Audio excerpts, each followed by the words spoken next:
अब देखेंगे बायोटेक्नोलॉजी के कॉन्सेप्ट। ठीक, बायोटेक्नोलॉजी कॉन्सेप्ट का मतलब होता है, एक होता है बायोलॉजिकल, ठीक, बायोलॉजिकल कंपोनेंट, कंपोनेंट संगठक। ठीक, तो बायोलॉजिकल कंपोनेंट के संगठन में क्या क्या आएगा, डेफिनेशन लिखना नहीं, मैं बता रहा हूँ, सुनना बस है।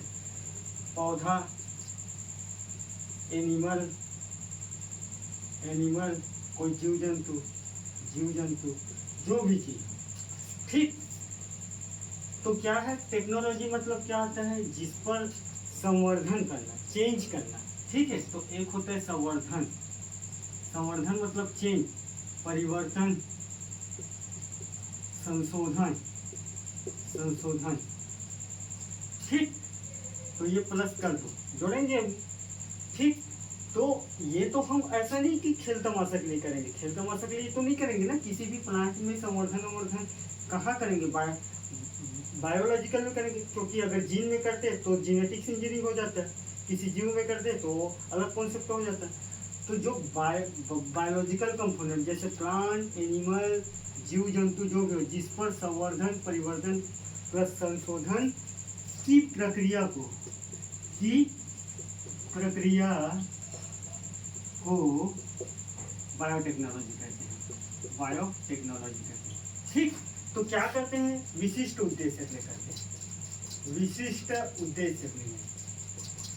उद्देश्य के लिए करते हैं। विशिष्ट उद्देश्य के लिए बायोलॉजिकल कंपोनेंट जैसे प्लांट, एनिमल, जीव जंतु में संवर्धन, परिवर्तन प्लस संशोधन करने की प्रक्रिया को बायोटेक्नोलॉजी कहते हैं। ठीक है, अब वो किसी जीव के जीन में कर रहे हैं तो जीनेटिक्स इंजीनियरिंग हो जाएगा, किसी जीव से कल्चर करके अगर प्लांट बना रहे हैं तो वो मतलब बायोटेक्नोलॉजिकल कल्चर हो जाएगा। तो इसको बोलते हैं बायोटेक्नोलॉजिकल कॉन्सेप्ट। ठीक, क्योंकि बायोलॉजिकल कंपोनेंट में सारी चीज आ जाएगा, जीन से लेकर सारी चीज आ जाएगा। अब तुम जहाँ करोगे डेफिनेशन आपका चेंज होते जाएगा। ये है बायोटेक्नोलॉजी के एक्चुअल डेफिनेशन, जो बेसिकली बायोटेक्नोलॉजिकल डिपार्टमेंट द्वारा इसी चीज को बताया है, बायोटेक्नोलॉजी के मतलब डेफिनेशन है। ठीक है, ये हमारा बताया वाला नहीं, ये स्पेसिफिक डिपार्टमेंट है, उसके द्वारा ऐसी बोला है, मैं नहीं बोला हूँ। डाउट है तो आप उसको फोन लगा के बोले, मेरे को ना बोले, मैं तो जो बताया है उसी को बता रहा हूँ। अब इसका एप्लीकेशन, इंपॉर्टेंस प्लस कुछ भी चीज। ठीक, एप्लीकेशन इंपॉर्टेंट एक ही चीज है, इंपॉर्टेंस महत्व जी। इसको कौन से क्षेत्र में इसको भाई एक ही क्षेत्र में तो नहीं है ना तुम्हारा बायोटेक्नोलॉजी, तुम तो सिर्फ प्लांट के बेसिस पे पढ़ रहे हो, तो तुम्हारा तो स्कोप पूछा है ना, एप्लीकेशन पूछा है, तो एप्लीकेशन तो सिर्फ तुम एग्रीकल्चर सेक्टर में कैसे करोगे, एक सेक्टर में तुम सिर्फ जीन बस का कर रहे हो, जेनेटिक मॉडिफाई का। ठीक है, इंपॉर्टेंस महत्व क्या क्या है, सभी क्षेत्र का जब देखेंगे तो महत्व तो आप है उसका, है महत्व है कि नहीं। तो सबसे पहले देख लेते हैं पहले अपन देख लेते हैं तीनों चीज में, पहले देख लेते हैं ग्रीन बायोटेक्नोलॉजी। ठीक, ग्रीन बायोटेक्नोलॉजी में सबसे पहले चीज है, ग्रीन बायोटेक्नोलॉजी में आता है कृषि क्षेत्र का।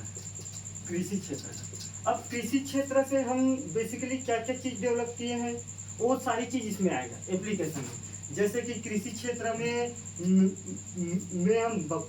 हम बायोटेक्नोलॉजी का इस्तेमाल करके हम क्या करेंगे, गोल्डन राइस बनाए हैं, तो गोल्डन राइस के निर्माण में जो भी टेक्नोलॉजी की है कि नहीं की है। जैसे कि हम सूखारोधी क्रॉप्स बनाए हैं, सूखारोधी क्रॉप्स का निर्माण में। ठीक है, जीन संवर्धन में, जीन का कोई चेंज हेर फेर करके बनाए हैं, जीन संवर्धन में खाद्य पदार्थ को प्रसंस्करित करने के लिए। ठीक है, सूखा के प्रति जीन को कपास वाला क्या बोलते हैं, जेनेटिक मॉडिफाई क्रॉप्स बनाए हैं। इस क्षेत्र में हमारा एप्लीकेशन हुआ है कि नहीं हुआ है, और इम्पोर्टेंस है कि नहीं है एग्रीकल्चर में, और स्कोप दिख रहा है कि नहीं दिख रहा है एग्रीकल्चर में। साथ ही साथ सूखा सूखा, इंसेक्ट, पेस्ट, रेनफॉल के प्रति जीनों में संवर्धन किए हैं, जीनों में संवर्धन किए हैं। ठीक, तो ये सारी चीज हो गए। अब बेसिकली तुम्हारा जैसे कि एग्जांपल में लिख लेना, जेनेटिक मॉडिफाई क्रॉप से नीचे में एक है क्राइएसी जीन कॉटन वाला, ये कि नहीं है, एक है बीटी ब्रिंजल किया कि नहीं किया, एक है एंटीसेंस आरएनए टेक्नोलॉजी से बना है, एंटीसेंस आरएनए टेक्नोलॉजी से एक चीज बना है बेसिकली फ्लेवर टमाटर, टमाटो का निर्माण किससे बना है, बायोटेक्नोलॉजिकल टूल्स से बना है। तो ये सारी चीज का एप्लीकेशन यहाँ है बेसिकली है। अब बेसिकली हमारा सेकंड चीज आता है बेसिकली आता है रेड बायोटेक्नोलॉजी। दूसरा क्षेत्र देख लेते हैं,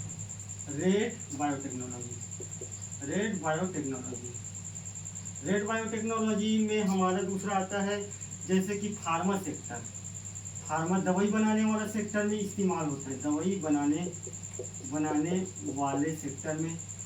कैंसर संबंधी रोगों की पहचान कर सकते हैं जीन मैपिंग से, तो कैंसर संबंधी जीनों की पहचान किए हैं, कैंसर संबंधी जीनों की पहचान। तीसरा हम लोग किए हैं जीन थेरेपी से हम बेसिकली किसी भी प्लांट के डिसीज को बता सकते हैं, तो जीन थेरेपी है एक, ठीक है। जीन थेरेपी के बाद टारगेट ड्रग्स कॉन्सेप्ट का मुद्दा चलता है, तो उसका विकास के शुरुआती अवस्था में है, ठीक। टारगेट ड्रग कॉन्सेप्ट में चलते हैं। टारगेट ड्रग कॉन्सेप्ट के मतलब क्या है, किसी भी प्लांट के स्पेसिफिक पोर्शन में अगर बीमारी लगा है तो हम ऐसा दवाई बनाएं कि उसी जगह जाके काम करे। तो किससे बना सकते हैं, कोई ना कोई टेक्नोलॉजी लगेगा बायोटेक का, ठीक है। अब उसके बाद आता है बेसिकली वाइड बायोटेक्नोलॉजी के क्षेत्र में इसको ठीक, वाइड बायोटेक्नोलॉजी क्षेत्र, ठीक। जैसे कि खाद्य प्रसंस्कृत पदार्थ के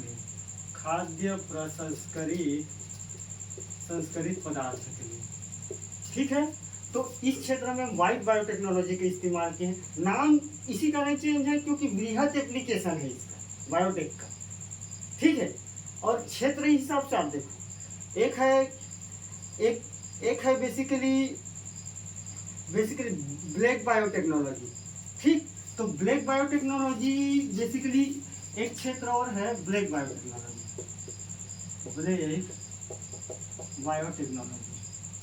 ठीक। ब्लैक बायोटेक्नोलॉजी के मतलब ये होता है कि बेसिकली जो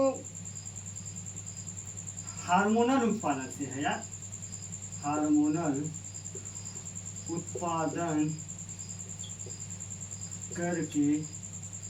करके कृषि क्षेत्र में पौधे के बढ़वार से संबंधित है, ठीक। एक है बेसिकली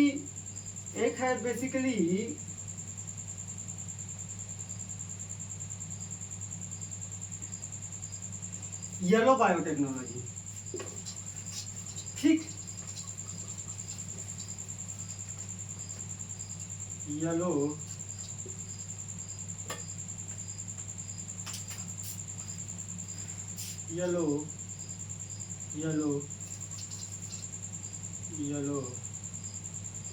बायोटेक्नोलॉजी, ठीक। आप पूरा लिखे। येलो बायोटेक्नोलॉजी में जैसे खादों के निर्माण में कुछ ऐसे हम प्रोडक्ट डाले बायोटेक्नोलॉजी के माध्यम से जो हमारे क्रॉप्स में अच्छे से बढ़वार हो, ठीक है। तो खादों को उत्कृष्ट बनाने में काम चल रहे, खादों को उत्कृष्ट बनाने में बेसिकली एक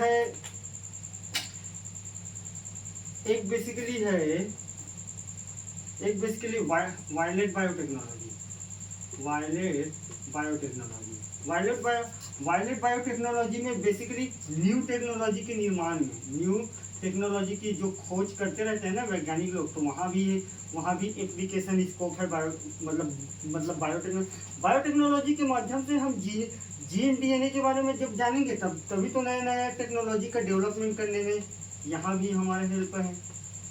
ठीक, अब बेसिकली होता क्या है, एक है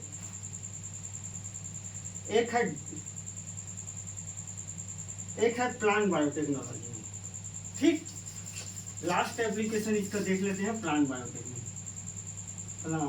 बायोटेक्नोलॉजी।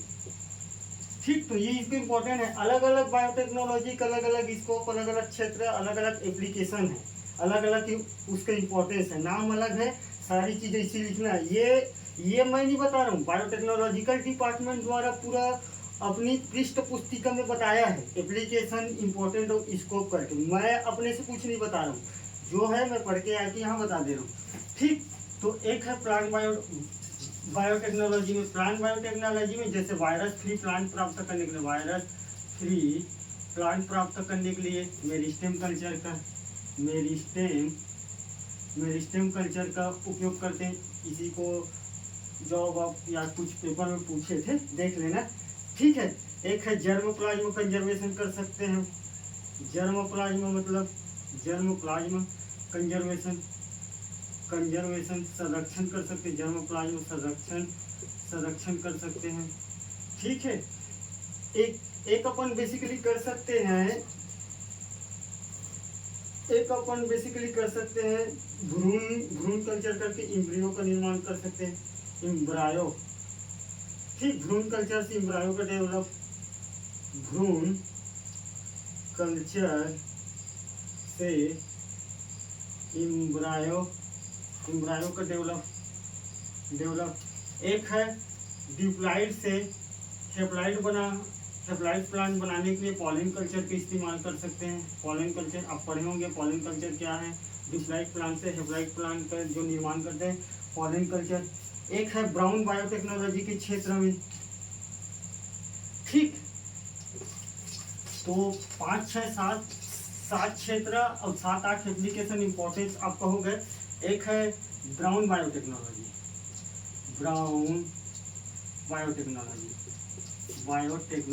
ठीक, ब्राउन बायोटेक्नोलॉजी में जैसे कि सूखा क्षेत्र या मारुस्थल क्षेत्र में हेलोफाइट प्लांट का निर्माण, मतलब सूखा सहन क्षमता वाला या साल्ट सहन क्षमता वाला प्लांट के निर्माण में भाई कुछ ना कुछ जीन में संशोधन कर देंगे ना उसकी, तो सहन कर लेगा वो। तो हेलोफाइट प्लांट के निर्माण में, प्लांट निर्माण में। ठीक, तो ये हमारा 7 से 8 हो गए। एक है इको बायोटेक्नोलॉजी, और लिख लो, इको बायोटेक्नोलॉजी क्षेत्र में कितना हो गए, 7, 8, 9 तो होगी। सही, पर्यावरण संबंधी सुधार में, पर्यावरण संबंधी पौधा प्लांट की सुधार में बेसिकली समझ में आ गया। यहाँ तक एकदम कॉन्सेप्ट क्लियर है। 7-8 पॉइंट आपका नाम सामने का याद रखना, किससे रिलेटेड है। एप्लीकेशन, इसी क्षेत्र में तो एप्लीकेशन होगा बायोटेक्नोलॉजी का। और भाई जब एप्लीकेशन होगा तो उसकी इम्पोर्टेंस तो बढ़ेगा। और स्कोप कहाँ है, डाइवर्सिटी रहना चाहिए स्कोप में, कोई भी सब्जेक्ट का। ऐसा नहीं है कि स्कोप सिर्फ एग्रीकल्चर बस में है। एग्रीकल्चर में 5 से 7 पॉइंट में तो हम कंप्लीट किए हैं। तो स्कोप और किन क्षेत्रों में है एग्रीकल्चर से रिलेटेड, जैसे कि एक और लिखो, वाइट बायोटेक्नोलॉजी के क्षेत्र में, जैसे कि दही, दूध, मक्खन के प्रसंस्करित पदार्थ बनाने में इस क्षेत्र के अंतर्गत आता है वाइट बायोटेक्नोलॉजी का। तो ये भी तो एनिमल से रिलेटेड है ना, है। तो हमारा बायोटेक्नोलॉजी का समझना कैसे भाई, जब जीन के लेवल्स पे अपन स्टडी करेंगे तो सारी चीज का समग्र अध्ययन तो कर रहे हैं ना। तो बेसिकली क्षेत्र तो सिर्फ एग्रीकल्चर बस तो नहीं हो सकता, उससे रिलेटेड कितने क्षेत्र हो सकते हैं। और ये तो मैं खुद से बोल नहीं रहा हूँ, एक बायोटेक्नोलॉजी डिपार्टमेंट दिया है, वो मैं बता रहा हूँ, आपको ठीक लगेगा तो मैं, और मैं तो ऐसे लिख के आया था, तो मेरा तो 55 नंबर आया था साथ में। अब मैं तो ऐसे ही बोलता हूँ लिखो करके, क्योंकि इस पर क्या है, तुम्हारा गहराई का पता चल जाता है। और गहराई सिर्फ 5-7 पॉइंट एग्रीकल्चर के लिख देने से क्या होता है, वो उससे गहराई का बात नहीं बनता है। 4 नंबर वाला तुमको डेली नंबर देगा, इससे क्या है, तुम्हारा गहराई का पता चलता है। तुम नाम से ही जान डालेंगे गहराई, कितना गहराई से आप कॉन्सेप्चुअल मुद्दा को समझे हो। ठीक, एक होता है बेसिकली माइक्रो प्रोपोगेशन कोई बोल रहे थे, एक बोल रहे थे डीएनए पोप। ठीक, कोई बोल रहे थे डीएनए पोप करके क्या है तुम्हारे सिलेबस में। ठीक, डीएनए पोप है या पोप है, देखो देख, बेसिकली डीएनए पोप का मतलब होता क्या है, डीएनए फिंगरप्रिंटिंग के समय जब डीएनए के क्यूरल है, ये डीएनए ऐसे मतलब कॉइलिंग है, तो इसको अलग करते हैं, दोनों को अलग अलग, तो एक को रंगाते हैं किससे, इथिडियम ब्रोमाइड से, इथिडियम ब्रोमाइड से। ठीक, ब्रोमाइड से, इथिडियम ब्रोमाइड से लगाते हैं, तो जो डीएनए का जो मूल डीएनए को DNA fingerprinting time, DNA fingerprinting time ethidium bromide से रंगे मूल डीएनए को डीएनए पोप कहते हैं। ठीक, आप अगर पढ़े होंगे तो जानेंगे। बात यहाँ तक एकदम कॉन्सेप्चुअल क्लियरिटी है, तो हम बात यहीं तक समाप्त करते हैं। माइक्रो प्रोपोगेशन का हम नहीं देखेंगे, जिसको देखना होगा वो कॉल करे, बता देंगे। ठीक।